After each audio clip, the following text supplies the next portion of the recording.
자, 여러분 안녕하십니까? 김윤석입니다. 오랜만에 뵙는 것 같습니다. 자, 그러면 다시 이제 우리가 또 한 주가 흘렀습니다만, 음, 좀 내용 정리를 해보고 또 진도를 나가도록 하겠습니다. 우리 교재로는 그 412페이지를 한번 펴보실까요? 412페이지. 자, 이제 양도 속세를 이제 거의 끝부분 마무리를 해 가고 있습니다. 자, 여러분들 어쨌든 지금 이제 뭐 날씨도 이제 많이 풀리고 이제 아까 뭐 코로나도 얘기했습니다만 이제 뭐 크게 뭐 정부에서도 뭐 통제하는 것도 아닌 것 같고 이제 자율 이제 방역으로 하고 있는데 어쨌든 여러분들 관리 잘 하시면서 이제 좀 바짝 힘을 내셔서 공부를 하셔야 됩니다. 그리고 이제 세법도 언제 한번 날을 잡으셔서 이렇게 좀 복습을 좀 하셔야 돼요. 그래서 어쨌든 지금 1, 2차 다 하시는 분들은 민법이나 학개론 1차를 좀 빨리 어느 정도 좀 정리해 놓으시고 이제 2차도 한번 날을 잡아서 정리를 하셔야겠고요. 그 다음에 이제 2차만 준비하시는 분들은 좀 더 여유가 있으시니까 좀 계획별 짜셔서 하셨으면 좋겠습니다. 자, 그러면은 우리 그 412페이지 일단 펴놓으시고요. 한번 쭉 다시 한번 스크린하고 나가도록 하겠습니다. 자, 우리 일단 양도소득세는 제가 누누이 얘기했다시피 일단은 머릿속에 양도소득세 계산 구조를 머릿속에 이제 암기를 꼭 해놓으셔야 돼요. 자, 그래서 양도 차익을 먼저 계산하자 이렇게 썼어요. 그 다음에 이제 암기하는 방법도 알려드렸는데 그 양에서 뭘 뺐었죠? 장기를 빼자. 그럼 장기를 빼면 뭐 나와요? 소곱창. 소곱창 뭐랑 같이 먹어야 돼요? 기본 안주는 과세표준 이렇게 되겠습니다. 그리고 세율이다. 그래서 제가 아마 밴드에서도 계속 제가 매일 이렇게 한 문제씩 내고 있잖아요. 그래서 여러분들 밴드 활용도 좀 잘하고 계시겠지만은 잘 하셔서 그냥 습관적으로 계속 푸는 거예요. 그래서 어떤 분은 좀 지금 공부하는 진도랑 교수님 좀 안 맞아요 이렇게 하는 분도 있는데 제가 좀 여기저기 좀 강의하다 보니까 진도가 좀 안 맞을 수가 있습니다. 그런 거 무시하시고 그냥 랜덤으로 계속 문제를 푸신다라고 하시고 또 여러분들 좀 댓글도 좀 잘 달아주시고 좀 응원도 좀 잘 해주셨으면 좋겠습니다. 저도 뭐 아픈 기간이었지만 계속 밴드에다 뭐 문제도 올리고 이렇게 하면서 하고 있으니까 같이 계속해서 하여튼 시간 끝나는 날까지 열심히 했으면 좋겠습니다. 자, 그래서 우리가 양도 차익을 이제 계산했는데 이 양도 차익은 우리가 실거래가 방식이 있었고 실거래가가 힘들었을 때는 추계하는 방식이 있었어요. 그렇죠? 그러면 원칙은 실거래가 방식이었습니까? 추계 방식이었습니까? 실거래가 방식이었다. 이렇게 했었어요. 그래서 우리가 실거래가 방식이었을 때는 양도가액에서 그에서 하는 경비를 뺐었는데 그 경비가 이제 세 가지. 취득가액 경비, 자본적 지출의 경비, 양도 직접비용 세 가지 경비를 차감하는 거다. 이렇게 했었습니다.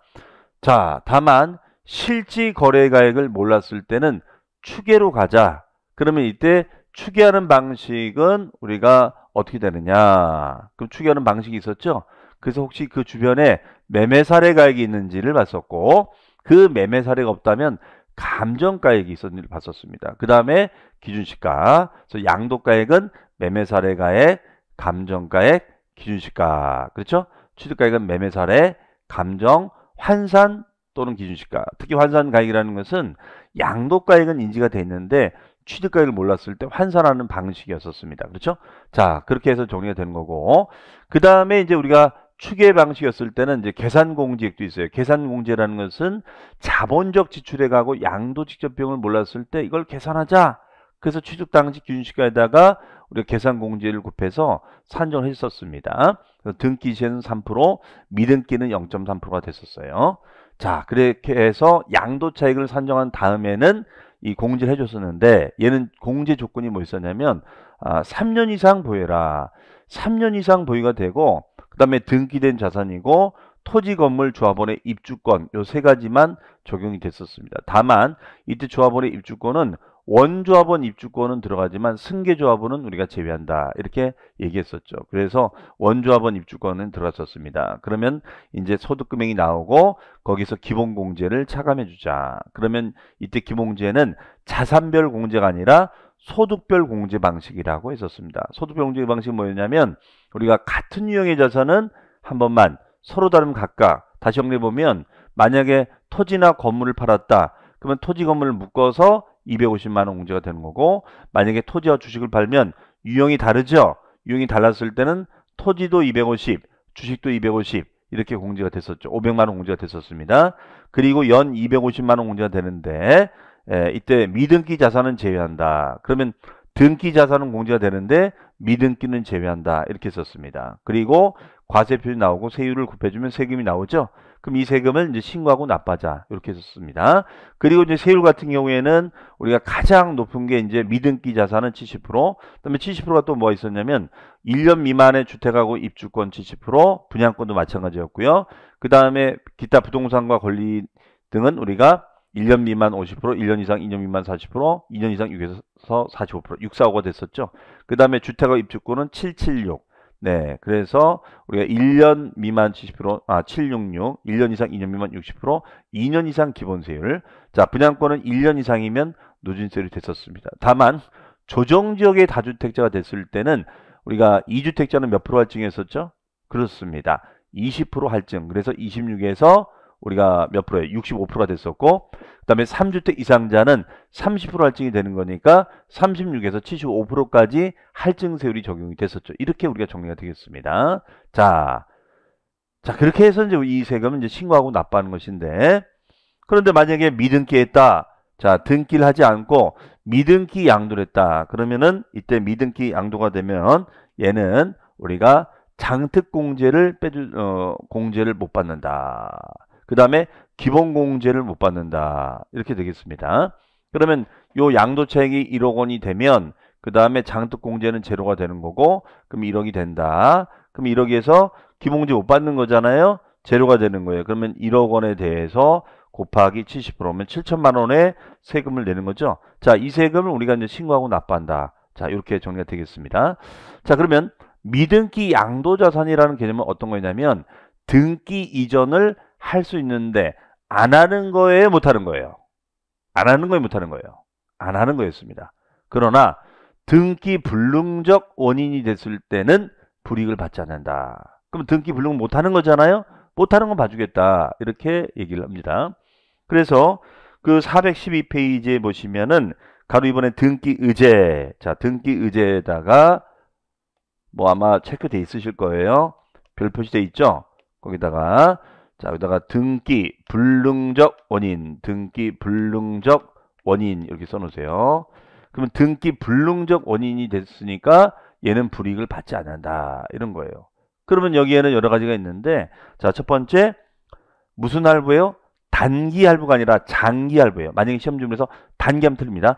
장기간 할부 조건이다 보니까 등기를 못 넘기는 거예요. 아직 대금 많이 남아있다 이거죠. 자, 두 번째는 법률의 규정, 법원의 결정. 지금 소송 중이야. 소송 중인데 등기를 어떻게 넘기는 거냐 이거예요. 그렇죠? 그 다음에가 세 번째가 농지를 교환하거나 분합하는 거예요. 그럼 이거는 농민은 실수할 수 있다. 농민은 실수할 수 있다. 농민은 실수할 수 있다. 자, 그래서 이것도 불이익을 받지 않는다. 그 다음에가 이제 1세대 1주택인데 허가를 받지 아니하여 등기가 불가능한 자산이다. 등기 불능 자산입니다. 네. 그 다음에 도시개발. 자, 우리 공법상에 도시개발법상에 도시개발에서 끝나지 않아요. 그 다음에가 6번에 보시면 채비지를 추겠는데, 자, 여러분들 우리 공법상 토지구획 환시처분 공고가 되면 효력이 생기잖아요. 그렇죠? 효력이 생겨야지 등기 전 되는데 효력이 발생되기 전이야. 그러니까 못 넘기는 거야. 그래서 얘는 등기 불능적 원이다 라고 얘기하는 것입니다. 자, 그래서 이걸 억지로 외우려지 마시고 얘는 왜 등기 불능적 원이 되는 것인지를 이해를 하시라 이런 얘기예요. 자, 그래서 그런 키워드를 잘 생각을 하시면 됩니다. 자, 어쨌든 우리가 암기, 그쵸? 자, 저는 사실 저도 이렇게 암기하는 걸 저도 좋아하는 스타일이 아닌 것도 있지만은 우리가 암기하는 건 한계가 있어요. 그렇죠? 지금 외울 게 뭐 한두 가지가 아니죠. 여러분들 뭐 공법만 해도 국토법 뭐 쓰러집니다. 그렇기 때문에 되도록이면 암기량을 줄이셔야 돼요. 그래서 웬만한 건 이해를 하시고 꼭 외울 것만 외우는 전략으로 가셔야지 이걸 어떻게 다 외웁니까? 그렇죠? 네? 돌았으면 까먹고 돌았으면 까먹고 그렇죠? 이렇습니다. 아마 여러분들도 공부하시면서 야 정말 까먹네 그 생각 드셨을 거예요. 예, 아무리 소수적인 공부를 어렸을 때 하셨다 하더라도 이게 나이 먹으면은요 이게 어쩔 수 없으면 저도 마찬가지예요. 저도 제가 강의를 이걸 하니까 그랬더니 다른 건 저도 기억 잘 못해요. 네, 그렇기 때문에 여러분만 그런 것이 아니라 다른 분들 다 마찬가지야. 그러니까 그런 거 뭐 스트레스 받지 마시고요. 나이만큼 반복하셔라. 제가 늘 얘기하는 거. 교수님 어떻게 해야 되나요? 예, 나이만큼 반복하셔라. 어차피 암기가 잘 안 되면 본 거 또 보는 거예요. 저 자꾸 보는 겁니다. 습관적으로 보는 거지요. 우리가 습관적으로 자꾸 보다 보면 익숙해지고 익숙해지다 보면 나도 모르게 외워지는 거예요. 그래도 안 외워지는 건 나중에 이제 문제 풀면서 계속 반복하시면 됩니다. 어쨌든 우리가 반복하는 것만이 힘이니까 지금 생각보다도 야, 내가 이걸 이해했는데 왜 이렇게 문제가 안 풀리지? 점수가 안 나오지? 자, 그런 고민을 하실 수가 있어요. 그런데 그런 거 생각하지 마시고 여러분 자신을 믿고 계속 반복해서 하신다라고 생각을 하시고 그리고 알아가는 재미로 이렇게 공부를 한다고 생각하셔야지 이거를 막 어떻게 내가 그냥 뭐 지금 뭐 당장 어떻게 끝내야 되고 그러면 이 스트레스 받아서 공부 못합니다. 왜냐하면 지금 이 인강을 들으신 분들 뭐 대부분 뭐 자기 자영업을 하시거나 또 직장을 다니시거나 뭐 본업이 있으실 거 아니에요? 그런 잡을 하면서 이걸 공부하는 거기 때문에 이게 주는 아니실 거 아닙니까? 그러니까 좀 여유 있게 이렇게 좀 약간의 마음의 여유를 가지시고 어떤 새로운 분야, 부동산 분야를 알아간다. 그런 마음으로 이렇게 하시면 좋지 않을까 싶습니다. 사실 이게 뭐 우리가 시험만 아니고 그냥 부동산 실무 강의라고 한다면은 저도 마음 편하죠. 그러면 우리가 이제 요 강의 듣고 주말에는 막 임장 다니고 현장 답사 다니고 이 날씨 얼마나 좋습니까? 그래서 부동산 공부하면 더 잘 이해가 되거든요, 사실은. 네. 자, 그래서 여러분들은 이제 그걸 못 가시니까 제가 대신 갔다 오잖아요. 갔다 온 얘기도 좀 해드리고 저는 이제 뭐 현장에서 실무도 많이 뛰고 있기 때문에 현장 답사도 많이 가고 그렇게 합니다. 강의 외적으로는. 그래서 이제 가끔씩 이런 얘기도 해드리는 게 여러분 실무할 때도 좀 도움이 되시라. 저도 이제 한 20년 넘게 강의하다 보니까 이제 뭐 전국의 제자분들이 많이 계세요. 그래서 뭐 좀 시간 되면 또 지방에 제가 뭐 어떤 실무 강의 때문에 가면은 꼭 들립니다. 그러면 또 이렇게 중계하는구나. 그러면 그 경험을 또 이렇게 공부하는 여러분한테 도 알려주기도 하고 이게 좀 도움이 되는 것 같아요. 저도 자극이 되고요. 보람도 느끼고 그렇습니다. 자, 그러면 이제 412페이지에 이제 6번에 양도소득금액 계산의 특례가 있는데, 자, 요 파트는 시험 문제가 어려워지면 늘 출제가 되고 있는 파트 중에 하나입니다. 그래서 별 표시를 두 개를 해 놓으시고요. 자, 여기서는 첫 번째가 나오는 주제가 뭐냐면, 네, 첫 번째가 부담부 증여. 첫 번째는 부담부 증여입니다. 부담부 증여. 부담부 증여. 부담부 증여다. 그 다음에 두 번째는 고가주택. 예, 고가주택이에요. 고가주택. 고가주택하고 입주권. 자, 그 다음에 그 다음 페이지 가 보시면은 이제 2월 과세. 2월 과세가 있고요. 그 다음에 네 번째가 부당 행위 계산의 부인. 네, 계산의 부인 규정이 있습니다. 자, 우리 시험에서는 다 한 번씩 거론해서 사례형 문제로 출제를 했었고요. 그래서 문제 난이도를 높일 때는 이 파트를 꼭 출제합니다. 올해 시험도 아마 그럴 거예요. 그렇기 때문에 이건 되도록이면 여러분들 개념 정리를 해 놓으시고 그 다음에 반복해서 이제 문제를 풀어서 연습을 좀 해놔야 돼. 그래야지만 현장 가서 당황하지 않는다는 거. 자, 그럼 부담부 증여. 이거는 제가 강조를 많이 했었어요. 부담부 증여는 꼭 두셔야 될 개념이다. 자, 그럼 부담부 증여는 어떤 거 있습니까? 증여자, 등장인물이 증여자, 그 다음에 이제 수중자. 그럼 증여를 하기로 했고, 그 다음에가 증여가액이 있는데, 채무를 인수한다는 의사표시가 있으면 이 계약은 성립되는 거죠? 그러면 채무 상당 부분을 양도로 보자. 그럼 수중자는 순수한 증여 금액이 무상승계가 되는 거고, 나머지 채무 인수는 유상승계가 된다. 따라서 증여자는 양도소득세 문제, 수중자는 취득세 문제 두 가지 문제가 다 발생이 되는 거예요. 그래서 매우 중요하다라고 볼 수가 있겠습니다. 자, 그러면 요 부담부 증여는 왼쪽에는 증여자가 있고 그 다음에가 여기는 수중자가 있다. 이렇게 정의를 내립니다. 네. 그러면은 전체 증여가액이 있죠. 예, 전체 증여가액이 있습니다. 증여가액이 있고 그 다음에 여기는 채무액이 있어요. 채무액. 그러면 여기서 요거를 우리는 양도로 본다. 이렇게 해석했었죠. 그러면 제가 이제 숫자를 가지고 한번 사례를 또 들어볼게요. 자, 요 징여 금액이 1억이라고 가정할게요. 1억입니다. 그 다음에 채무액은 4천만 원이야. 4천. 이런 계약입니다. 이런 계약이에요. 그러면 여러분들 양도가액은 얼마 될까요? 양도가액은 바로 나오지 않나요? 자, 분명히 제가 그랬죠. 우리가 채무가액을 양도로 본다. 왜냐하면 채무가 대가다. 즉 수중자가 채무를 인수하는 거니까 채무를 우리가 인수를 한다는 것은 즉 이 빚을 징여자가 요 채무액만큼을 수중자가 돈을 줘서 징여자가 은행가서 갚나 수중자가 대신 갚아주는 똑같은 얘기 했었잖아요. 그래서 이건 징여자의 대가다. 그러면 양도가액은 4천이에요. 이렇게 많이 물어보면 그냥 무조건 답은 4천입니다. 계산할 것도 없어요. 자, 그런데 이런 얘기입니다. 요 부동산의 원래 취득가액이 얼마였냐면 5천이었어. 5천. 그래서 지금 알고 싶은 거는 양도 차익을 계산하고 싶은 거예요. 양도 차익. 그러면 1억에서 양도 차익은 5천을 빼면 되는 거 아니냐. 자, 그럼 양도 차익 계산을 해보자. 그럼 1억에서 5천을 빼면 5천이냐. 그게 아니라 지금 우리가 양도가액은 얼마로 본다 그랬죠? 4천. 그렇죠?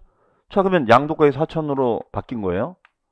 그럼 4천에서 마이너스 5천 빼주면 어떻게 돼요? 마이너스 나오죠? 마이너스 1천이에요. 마이너스 1천. 이게 말이 돼야 안 돼요? 말이 안 되죠? 그렇지 않겠어요? 이게 말이 안 되죠? 어떻게 마이너스 1천이에요? 마이너스 1천. 어? 뭐가 좀 이상한 거죠? 자, 그래서 우리 교재도 이제 그 산식이 있는 건데 잘 보세요. 이때 4천이라는 거는 이렇게 해석할 수도 있죠. 자, 잘 들으셔야 됩니다. 자, 징여가액 1억 원을 징여하기로 했는데 맞죠? 그 징여하기로 한 1억 원 중에서 채무 4천에 해당하는 비율만큼을 양도로 보자. 이거예요. 자, 다시요. 1억 원을 징여하기로 했는데 그 징여를 1억 원으로 하겠으면 그거에 4천 채무 비율만큼을 양도로 보자. 이 뜻입니다. 그러면은 이때 요 40%가 4천이 되는 거죠. 그러면 4천만 원이 나서 4천만 원. 4천. 자, 그러면 이 40%를 구한 이유가 뭐냐면 자 보세요. 이때 5천이라는 것은 매칭이 되는 게 1억. 1억이 된 5천이거든요. 즉 5천에 산 것을 1억 원에 징여하기로 한 거잖아요. 맞죠? 자, 그러면 지금 그 1억 원 중에서 전체를 양도로 보는 것이 아니라 40%만 양도로 봤었잖아요. 맞죠? 자, 그렇다면 요 취득가액도 변형을 시켜줘야 되지 않겠냐 이런 얘기예요. 그러면 어떻게 해주면 좋을까요? 어떻게 해주면 되겠냐? 요 5천에 대해서 동일하게 요 40%를 적용해주면 되겠죠. 그렇죠? 그러면 5천에 40%를 곱해주면 얼마로 바뀌어요? 예, 2천으로 바뀌었죠. 2천만 원이다. 이렇게 됩니다. 2천. 맞나요? 2천. 네. 그러면 4천에서 요 2천을 빼주면 차익은 얼마가 나온다? 마이너스 1천이 아니라 2천이 되겠죠. 2천. 자, 이런 사례를 가지고 실제 시험에 출제가 된 적이 있었어요. 즉 차익을 계산해봐라. 자, 하실 수 있으시겠어요? 네. 그러니까 이걸 잘 메모해 놓으셨다가 여러분들이 꼭 복습할 때 활용을 해보시기 바랍니다. 그럼 여기서 키워드는 뭐냐면 요 40%를 왜 곱해야 되는 건지 이걸 이해를 하셔야 돼요. 즉 징여금액 중에서 채무액에 상당하는 비율만큼을 양도로 보자. 이게 키워드가 되는 것입니다. 네, 이렇게 보시면 되겠죠. 이것이 바로 부담부 징여에 대한 얘기가 되겠다. 이렇게 보시면 되겠어요. 그러면은 이때는 정리됐죠? 자, 그러면 우리 교재 한번 볼까요? 그 412페이지 412페이지에 보시면 그 하단에 6번에 양도소득금의 계산 특례 1번에 자 동그라미 1번 부담부 징여 별 표시해 놓으시고 양도가액은 양도 당시 평가금액의 징여가액 중에 채무액 취득 당시는 역시 징여가액 중에 채무액. 왜 이 공식을 썼는지 아시겠죠? 이걸 억지로 외우려고 마시고 이 사례로 그냥 이해를 해버리세요. 사례로. 이걸 뭐 공식 외울 필요 없어요. 증여하기로 한 금액 중에서 그 비율만큼 양도로 보자. 왜? 채무 상당이 상당분을 양도로 본다고 했으니까. 그러니까 당연히 동일시 기준 양도가액이 변형이 됐으니까 취득가액도 변형을 시켜줘야겠죠. 아, 그러니까 얘가 40%면 얘도 40%를 곱해주면 된다라는 얘기가 되겠죠. 자, 정리되셨죠? 자, 그럼 이렇게 이제 됐고요. 그 다음에가 이제 그 두 번째입니다. 요거요. 요거는 사실 제가 이제 우리 여러 번 설명드렸던 내용 중에 하나인데, 자, 고가주택이에요. 고가주택. 고가주택. 고가주택입니다. 자, 고가주택. 고가주택이라는 것은 비싼 주택이다. 그럼 얘는 이제 포인트가 이거죠. 양도일 현재 시점에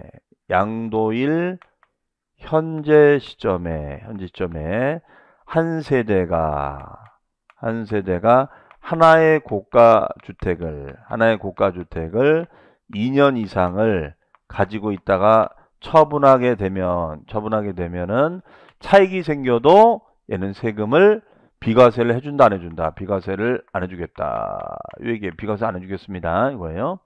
대신 고가주택이니까 요거는 뭐냐, 고가주택 과세를 하겠다는 거죠. 네. 그럼 고가 기준이 얘가 9억 원이었는데 얘가 12억으로 개정이 됐습니다. 12억. 네, 12억으로 개정됐다. 그 이유가 뭐냐면 뭐 아시다시피 작년에 집값이 뭐 워낙 많이 올랐잖아요. 요즘 뭐 강남 같은 경우는 뭐 20억, 30억씩 되는 거니까. 그렇죠? 자, 그래서 12억 정도로 이제 늘어났죠. 그래서 10억을 넘어야지만 된다. 이렇게 되겠습니다. 10억을 넘어야 된다. 이렇게 보시면 되겠어요. 그래서 1세대 1고가주택 2년 이상 보유 거주 이렇게 보시면 되겠어요. 그러면 얘는 양도차익 전체를 과세하는 것이 아니라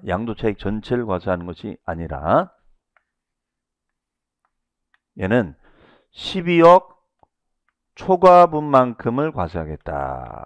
이런 얘기예요. 근데 그 규정에 주택만 들어가는 것이 아니라 이 조합원의 입주권도 들어간다. 왜냐면 입주권도 지금 주택으로 해서 가고 있잖아요. 그렇죠? 자, 그 얘기예요. 그러면 이것도 사례 문제로 시험에 낸 적이 있었습니다. 자, 그러면은 만약에 10억짜리 부동산인데 이것이 20억이 됐다. 그리고 1세대고 그 다음에 2년 보유, 조정적은 2년 거주를 따지죠. 자, 이 조건을 다 만족한 거야. 그러면은 원래는 어떻게 한다 그랬어요?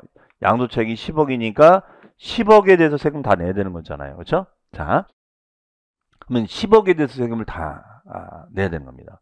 그럼 이건 뭐 엄청난 부담이죠.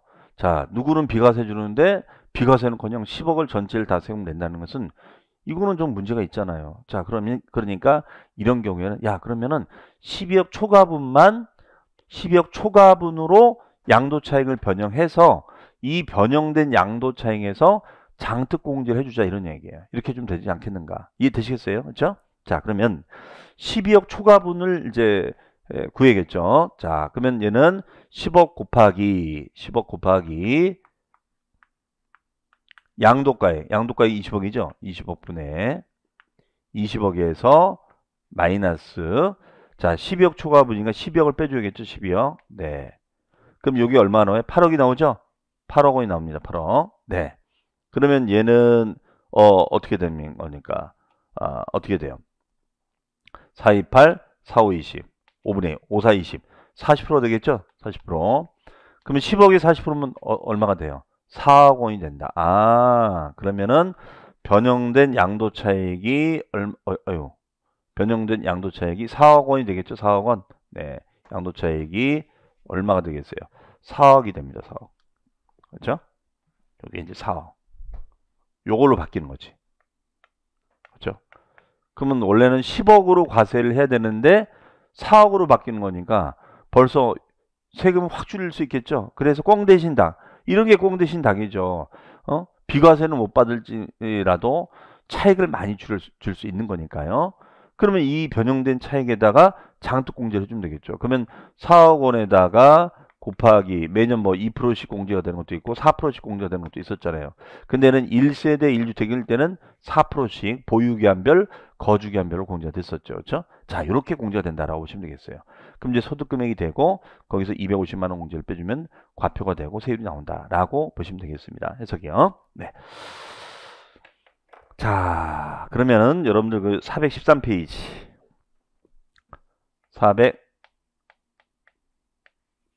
413페이지 가보시면 거기에 2번에 고가주택 및 입주권에 보시면 1번 고가주택은 전체 양도차익 곱하기 양도가액 분의 양도가에서 12억을 빼는 거고, 그 다음에가 2번. 그러면 그 장특공제도 그렇게 해주자. 그럼 2번은 뭐냐면요. 이제 2번은 전체 장특공제에다가 10억 초과분. 그 말이 뭐냐면, 그러니까 이래도 된다는 거죠. 그냥 양도차익에서 전체 장특공제, 그러니까 10억으로, 그러니까 이것도 이렇게 해야 되는 거죠. 10억이 원래 차익이잖아요. 그럼 10억으로 변형된 요 차익에다가 12억 초과분. 그렇죠? 요걸로 차익을 변형시켜서 여기다 공제를 해주면 된다 이거예요, 지금. 네. 그래서 전체 양도 차익 곱하기 12억 초과분으로 변형된 거. 예. 그 공식을 써는 겁니다. 그러니까 핵심 뭐냐면요. 거기 있는 양도 차익의 공식만 외우시면 돼요. 양도 차익을 10억으로 계산하지 않고 10억으로 원래는 계산해서 이걸 따져야 되는데 10억을 4억으로 변형한 다음에 이 변형된 차익 가지고 장특공제를 계산해 주면 된다 이 뜻이에요. 아셨죠? 네. 그러니까 거기 그 1번과 2번 있으면 1번만 여러분들 암기해 놓으시면 됩니다. 2번은 외울 필요도 없어요. 어차피 1번을 토대로 장특공제를 계산하면 되니까 굳이 그 공식은 외울 필요 없습니다. 요거를 이렇게 차익을 먼저 변형한 다음에 공제율만 곱해주면 돼요. 이렇게 하나 10억 그대로 내려와서 이때 가서 10억 초과분을 반영하나, 먼저 반영하나 나중에 반영하나 똑같거든요 이게. 자, 그래서 그 첫 번째만 꼭 암기를 해주시면 되겠습니다. 자, 그 다음에 그 가로 3번에 양도소득금액 구분 계산은 색깔쳐져 있죠. 밑줄 소득별로 구분 계산이고, 두 번째 줄 결손금은 다른 소득금액과 합산하지 아니한다 라고 되어 있습니다. 그러면 이것도 같은 유형을 한 번만, 서로 다르면 각각 우리가 구분 계산한다 이런 얘기 되겠죠. 네. 자, 그렇게 보시면 되겠고요. 그 다음에가 4번의 양도차선의 통산 세율별 공제 방법인데 이거 그냥 이해만 하고 넘어가겠습니다. 그러니까 한쪽은 차익, 한쪽은 차손. 손실 나면 이걸 어떻게 털어야 되느냐. 그래서 그 밑에 차손이 발생한 자산과 같은 유형의 세율을 갖고 있는 자산끼리 하고, 그것이 안 되면 다른 것끼리 해라. 그러니까 쉽게 얘기해서 차손을 털 때도 끼리끼리 해라. 같은 유형의 세율. 그러니까 우리가 뭐 이거 있잖아요. 부동산과 권리가 1년 미만은 50%, 1년 이상 2년 미만 40%면은 자, 같은 유형끼리가 50%짜리 있다 그러면 털고, 50%가 없으면 40%랑 털고, 이런 얘기죠. 네. 넘어가겠습니다. 그 다음에 이제 2월 가서인데 요거는 여러분들 417페이지 가보세요. 417페이지. 417페이지에 가보시면은 요 2월 과세하고 부당이익 계산부인이 아주 설명이 잘 돼 있어요. 그 표. 요 표를 별표시 2개 해놓으시고 요걸 가지고 정리하시는데, 오늘 이 강의를 들어보시고 여러분들 복습하실 때 꼭 이걸 좀 정리를 오늘 해 놓으셔야 돼요. 자, 요 파트가 이제 문제가 어려지면 굉장히 출제를 많이 하고 있는 파트입니다. 자, 그러면 이제 설명을 하나하나 또 들어가 보도록 하겠습니다. 우리 양도소득세에서 가장 머리 아픈 파트를 지금 하고 있는 거예요. 그러니까 처음 들으신 분들은 어려울 수가 있습니다. 그러니까 요 개념을 하나하나 차근차근 복습을 해 주셔야 됩니다. 자, 그러면 이제 설명을 드릴게요, 제가. 자, 먼저 2월 과세. 2월 과세.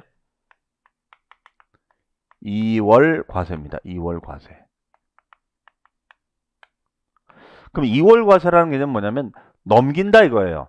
나의 양도소득세 부담을 타인에게 넘기는 거, 이걸 2월이라고 합니다. 2월 시켜서 과세하는 제도, 이렇게 얘기해요.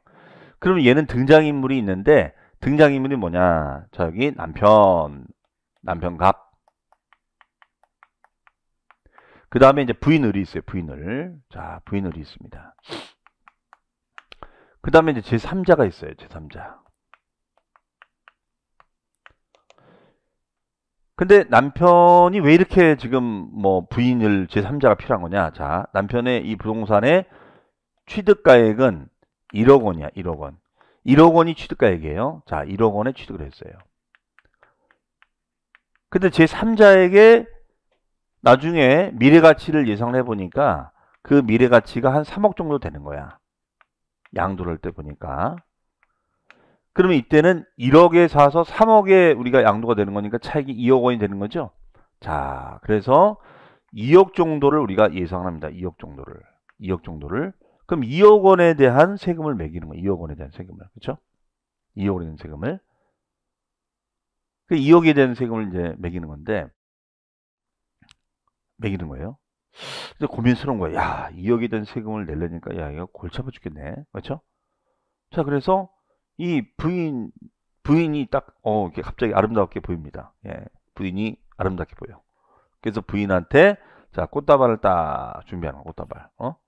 꽃다발.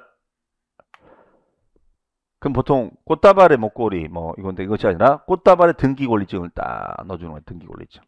응? 얼마나 감동이겠어요. 그렇죠? 자, 그러나, 우리가 남편을 의심하는 건 아니지만 항상 체크해 봐야 돼. 응? 이 갑자기 안 하던 짓을 하니까. 그죠? 그래서 등기부를 열람해 봤더니, 을구를 봤더니, 근저당이 80%야. 야, 쓰러집니다, 쓰러져. 그럼 뭐야? 나보다 빚을 갚으라는 얘기야? 자, 항상 체크를 해봐야 돼요. 그러니까 여러분들 공시법을 배워두시면 이런 것도 도움이 되는 거예요. 이거 징역 받을 때 이게 도대체 왜 그런 거지 나한테? 도대체 꽃다발 주면서 이 무뚝뚝한 사람이, 그렇죠? 자, 그래서 이때는 우리가 뭐 왜 그럴까? 근데 여기 남편은 의도가 있는 거야. 자, 남편이 그럽니다. 자, 여보 이거 요게 지금 한 시세가 올라서 한 2억 정도 되거든? 그러니까 요거 내가 증여해 줄게. 이거 증여해 줄게. 증여해 줄게. 그럼 증여세를 내야 되잖아요. 증여세를 내야 되는 거예요. 그렇죠? 자, 그러면은 우리가 증여는 6억까지는 공제를 받기 때문에 2억에서 6억 빼면 없는 거예요. 제로. 없는 거예요. 세금이 없습니다. 네. 자, 그럼 2억에서 6억 빼주면 세금이 없어요. 제로예요. 제로. 그럼 왜 이거를 부인한테 증여를 한 다음에 증여를 한 다음에 부인 이름으로 이거를 제3자에게 양도케끔 하겠다, 이 논리예요. 왜 이렇게 복잡하게 갈까를 봤더니 실익이 있네. 즉 이게 2억으로 취득가액으로 잡히고 3억으로 양도가액으로 잡히면은 차익이 얼마가 돼요? 2억에서 1억이 되는 거죠. 그렇잖아요. 그럼 2억으로 과세할 것을 1억으로 우리가 차익을 줄일 수가 있잖아요. 그럼 결론적으로 세금 부담을 줄일 수 있지 않겠는가라는 얘기예요. 2억으로 과세할 것을 1억으로 줄일 수 있지 않겠는가. 여기에 포커싱이 있었네. 그러니까 꽃다발 줄만 하지요. 그렇죠? 자, 그러면 국세청은 이거를 들여다보고 어떤 생각이 들까요? 기가 막힌 거죠. 아주 그냥 둘이 뭐 꽃다발 지금 난리 났어, 지금. 이런 의도야? 자, 딱 걸렸어, 아주. 자, 그래서 이런 경우에는 만약에 요 증여 후 양도 기간이 5년 이내가 되면, 5년 이내, 네, 5년 이내가 되면은 이 행위에 대해서 인정 안 하겠다는 거예요. 즉 남편의 예상되는 양도소득세 부담을 왜 이름이 2월이냐? 2월 시켜서 부인한테 2월 시켜서 팔게끔 하는 제도잖아요. 이걸 막자 이거예요. 그래서 그 기간이 5년 이내가 되면 취득가액은 2억으로 보지 않고 1억으로 보게끔 하겠다. 이거예요. 1억으로 보게끔 하겠다. 이런 얘기예요. 이해되셨나요? 네. 이런 제도를 우리는 2월 과세 제도다라고 얘기합니다. 이거를 2월 과세다. 자, 이렇게 얘기해요. 그럼 여기서 정리해 보면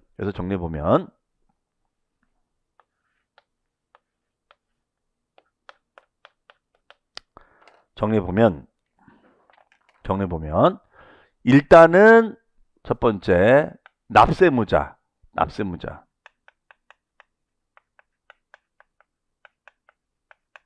납세무자는 그럼 누가 되느냐? 자, 일단은 이거는 부인 이름으로 우리가 파는 거잖아요. 그러니까 부인이 내야 되는 겁니다. 그럼 부인을 우리는 뭐라고 하면 좋을까요? 예, 증여 받는 사람이니까 수증자. 네, 수증자가 되는 거예요. 수증자. 그 다음에 두 번째는 뭐냐면, 그러면 요 지금 이 상황에서는 증여세를 안 냈습니다만, 만약에 증여세를 냈다면 어떻게 될까? 예, 증여세를 냈다면 이거는 경민정 해주겠다는 거예요. 자, 여러분 여기서 주의할 게 원래 상속세나 지연세는 경민정이 됩니까? 안 됩니까? 안 됩니다. 그렇죠? 기억 안 난다고요? 안 돼요. 안 돼. 안 되는데 단 2월 과세가 되는 지연세는 경민정을 해준다는 거예요. 이걸 조심하셔야 돼요. 자, 헷갈리면 안 됩니다. 상속세와 지연세는 실거래가 산정 시 필요경민정이 안 됐었어요. 단 2월 과세에 따른 지연세는 경민정을 해준다는 거예요. 자, 이거 조심하셔야 돼요. 그래서 얘는 경민정을 해줘요. 경민정을 해주고. 그다음에 세 번째. 그럼 여기서 이제 키워드는 뭐냐면 취득가액은 원래는 2억이 되는 건데 여기서는 2억으로 인정하지 않고 5년 이내 양도가 됐을 때는 얼마로 본다? 1억으로 보겠다는 거야. 그러니까 요 취득가액이 이걸로 잡히는 거죠. 이걸로. 그렇죠? 자, 요게 이제 제일 중요한 키워드가 되는 겁니다. 그리고 네 번째, 5년 이내다. 그럼 만약에 2월 과세 적용을 받기 싫어요. 2월 과세 적용 받기 싫으면 어떻게 하면 좋을까요? 그렇죠. 5년 지나면 되죠. 5년 넘기면 되죠. 5년 넘기면 그럼 문제가 없는 거예요. 5년 넘기면. 그렇죠? 일단 5년 넘기면 일단 문제가 없다. 어? 근데 이제 문제는 5년을 이제 넘기면은 그러면 취가액을 2로 잡히는 거니까 절세 효과가 생겨요. 그때는. 방법은 있다 이거죠. 근데 이제 이런 경우가 있어요. 5년 이내가 되면 2월 과세를 적용하는데 5년을 넘기고 싶었어 사실은. 그런데 어쩔 수 없는 사유 때문에 5년 이내 양도가 될 수도 있거든요. 그래서 얘기 요지는 뭐냐면 5년 이내가 되면 2월 과세가 되는데 단 불가피한 사유가 생겼을 때는 5년 이내일지라도 2월 과세 적용을 안 하겠다. 이런 것도 있다는 거예요. 그러면 여기서 그 경우의 수가 뭐냐? 그 경우의 수가 바로 첫 번째가 비자발적 처분입니다. 비자발적인 처분. 그럼 비자발적인 처분이 뭐예요? 수용 방식. 그 다음에 두 번째는 뭐냐면 두 번째는 요 배우자가 갑자기 돌아가신 거예요. 배우자 갑자기 돌아가신 거예요. 부인을 그러면 5년 지나서 팔게끔 하면 2월 과세를 벗어날 수 있는데 그게 부인을 잘 모신 거지. 잘 모셨는데 갑자기 돌아가신 거예요. 돌아가신 건 어떻게 해? 그렇죠? 그래서 사망 어쩔 수 없잖아요. 사망. 그 다음에가 이제 세 번째는 뭐냐면 비과세 요건의 주택이에요. 그럼 어차피 비과세 요건의 주택은 양도세 내는 건 상관이 없잖아요. 그래서 비과세 요건을 갖춘 1세대 1주택자. 네. 그러면 네 번째가 뭐냐면 2월 과세 적용을 하게 되면 보통은 차익이 2억이 되는 거니까 양도세가 더 많이 나옵니다. 그럼 2월 과세 안 하게 되면 1억이 되는 거니까 덜 나오는데 근데 꼭 그렇진 않아요. 2월 과세 적용하는 것보다도 2월 과세를 적용하지 않는 것이 세금이 덜 나올 때가 있단 말이에요. 그러면은 이때는 2월 과세 적용하지 않는 거. 자, 요거. 자, 이랬을 때는 오히려 이걸로 과세하겠다는 거야. 그럼 이게 가능하냐? 가능하죠. 자, 보세요. 자, 우리의 이제 선입관은 뭐냐면 시간 가치에 따라서 시간이 흘러가면 부동산의 가격은 올라간다라고 생각합니다. 그러나 그렇지 않을 수 있어요. 그렇지 않을 수 있습니다. 경기 정책의 변화에 따라서 저 지금 아파트 가격이 올라갔다가 지금 좀 공급책이 나오기 시작하니까 좀 빠지기 시작하잖아요. 그렇죠? 그러니까 주식만큼은 아니어도 부동산 가격도 급등락이 있단 말이에요. 자, 그래서 이게 분명히 이 땅이 1억이라고 가정했는데 개발 호재가 있어서 올라갈 줄 알았더니 그 개발 호재가 반영이 안 된 거야. 예산 부족으로 미뤄졌어. 그러면 이제 호가 쫙 빠집니다. 그러면 7천만 원. 그런데 다시 정권이 바뀌면서 예산이 확보됐어. 3억이 된 거야. 그러면 자 보세요. 1억에 3억이면 2억이 되는 거지만 7천에 3억이면 얼마가 되는 거죠? 예, 그렇습니다. 2억 3천이 되는 거죠. 2억 3천. 그럼 결과적으로 차익이 2억 원에서 2억 3천이 되는 거니까 어떻게 커요? 얘가 더 커. 2월 과세 하는 게 적용하지 않는 게 2월 과세 적용하는 것보다 더 크다 이거예요. 그러면 얘는 이걸로 가는 게 더 낫지 않겠는가 이렇게 얘기를 하고 있습니다. 자, 그래서 요 네 가지 사유가 되면은 우리가 불가피한 사유에 해당이 되고 2월 과세 안 하는 것이 정하다. 이렇게 보실 수가 있겠습니다. 자, 그러면 우리 규정에 보시면 417페이지에 배우자 등의 증여재산의 2월 과세는 증여자와 수증자의 관계가 배우자 및 직계존비속이 되고 적용자산은 토지, 건물, 권리, 이용권이 있고 그다음에 수중일로부터 양도일까지 기간이 5년 이내가 되고 납세의무자는 수중받은 배우자 및 직계존비속 수중자가 되는 거예요. 그렇죠? 그 다음에 귀납부된 증여세는 경빈정이 되고 그 다음에 연대납세의무는 있다 없다? 없다. 2월 과세는 연대납세의무가 없습니다. 자, 있을 것 같은데 부부지 역시 부부지가 아니야. 연대납세의무 없습니다. 그 다음에 부담감소 여부를 안 따지고 취득가액은 자 증여한 배우자 직계존비속의 취득 당시 그렇죠. 수중자의 취득가액이 아니라 증여한 배우자나 직계존비속의 취득 당시 가액으로 해준다. 이해되셨죠? 자 그리고 장특공제는 세율 적용 시도 증여한 배우자 직계존비속이 취득한 날로 해준다는 거 이렇게 정리를 해주시면 되겠습니다. 네. 자, 이상으로 해서 이번 시간에는 우리가 2월 과세 제도의 의미까지 살펴봤습니다. 자, 그러면 다음 시간에는 이제 이와 유사한 제도가 바로 오른쪽에 있는 부당행위산 부위인데 그 부분을 또 설명을 드리도록 하겠습니다. 자, 그러면은 잠시 쉬었다가 또 잠시 뒤에 여러분 찾아뵙겠습니다. 수고 많으셨습니다.